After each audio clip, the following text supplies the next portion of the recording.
Hello everyone, here we are, Robin the Sudoku guy with tutorial number 39. And you know, it's amazing how you can use little numbers to help you get big numbers and other little numbers. I just wanted to mention before I start that I've had people say to me, you shouldn't have to put in little numbers in, you can do it without putting in little numbers. But you know what, I've discovered that when it comes to really difficult puzzles, it really helps to put little numbers in. So let me show you what I mean. We're going to use little numbers today to help find patterns. Here we go. In this particular puzzle, when I got it, the black numbers were the original numbers, not many of them. Then the blue numbers is what I put in after I started solving.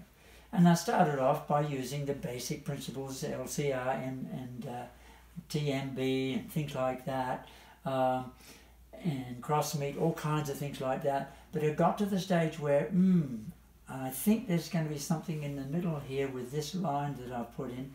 So I'm going to work on these three blocks just as a demonstration for you today. Okay, so let's say we're got to the stage where I have to go another step, and in this case here's the sequence that I use. First of all, you look for one cell left in a row, column or block. Then you look for two cells left in a row, column or block. That's easy. Then you look for three cells left in a row, column or block. And then you look for four cells empty in a row, column or block. And then 5 cells in a row, column or block that are empty. You go through that sequence, and I looked at this puzzle after I got this far, and I noticed that this row here only had 3 empty cells, 1, 2 and 3. What were the 3 numbers? Well, it was a 2, 4 and a 6. So I looked up and down, and guess here I found a 2, I found a 4 and a 6, which means that this has to be a 2. Now, what are the ramifications of that? First of all, we can get rid of these 2's, and you're left with a 4, 6 matching pair. Now, the rule is, if you've got a matching pair, in that block, we can get rid of all the 4 and the 6's. And are there any? Let's have a look. Yes, there are. Let me just clean this up a bit. We'll get rid of this 4 and 6, leaving it 2, 7. And we can get rid of this 6. All 4's and 6 can be removed from here. And we're left with a matching pair. Now, what's the ramifications of that? Let's look up this column. We go up this column, and we have to look for any 2 or 7, because once you've got a 2 and a 7 here matching pair, you can get rid of all 2's and 7's up this column. And it just so happens I've noticed up there, there's a 2 and a 6. So we can get rid of that 2, and we're finishing up now with a 6. So this now becomes a 6. What's the ramification of that? Well, first of all, you can get rid of this 6, then you can get rid of this 6, and you can get rid of that 6, and you're left with a matching 5, 7 pair there. And you've got a matching 1, 2, matching pair there with a 1 and 2.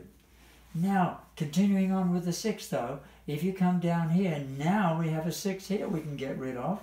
So you're left with a 4, and like most matching pairs, if you get rid of one of them, you get the other one. So this becomes a 4, and this becomes your 6. Now what's the ramification of that? If this is a 6, we can get, looking at it sideways, not very good 6, but it's a 6. We can get rid of any 6 up here. 6 is up in here, which is here's one here. We can get rid of that 6, and we can get rid of that 6. Wow, what a lot of changes just in that. Just because we found 3 empty cells in this row. But there's more to see. When we did the 2, 7, we didn't do the 7 yet. So anything up in here means that you can get rid of the 7. Here's a 7 here. So that goes, and now we have a 5. If we have, that's a 5, and that makes sense because we have middle, bottom, top. This 5 can go, so it becomes a 7. So this becomes a 7. And now let's look at the ramifications of that. If that is a 7, the 7 has to be over on this side. That makes sense. This has to be in here. We know that that makes sense. So there's a 7, 7 in here. Now let's look at the 4. Here's the 4 on the right. The 4 is only found in this block on the left because there's a 4 there now. So that's right, left, center. What does this mean? We have a hidden matching pair, a hidden 4, 7. So that means we can get rid of the 2 and the 3 here.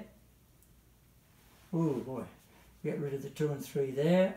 We can get rid of this 2 and 3 here, and you're left with a matching 4, 7 pair. Now there's also something that I want to point out. Here we have a 6 now.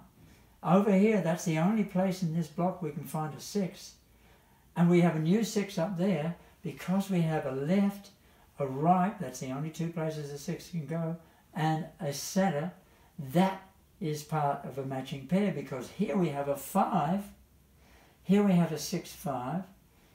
This has to be a matching pair in here, which means that we can get rid of this 2,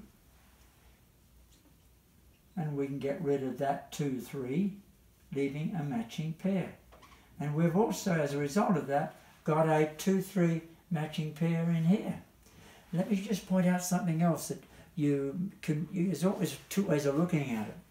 Yes, if we take 6, 6, 6, and 5, 5, 5, if you look at there's a 6, 5, there's a 6, 5, there's a 6, 5, if there's a 6, 5 on the left and the 6, 5 in the center, the 6, 5 must be there. But there's another thing I'd like to point out. Here's a 6, 5 here, so we know a 6, 5 cannot be anywhere in here, so that has to be a matching pair. Now, isn't that amazing? All those new numbers we got because we went looking for a row, column, or block with only 3 empty cells. So that's it for today. Bye for now.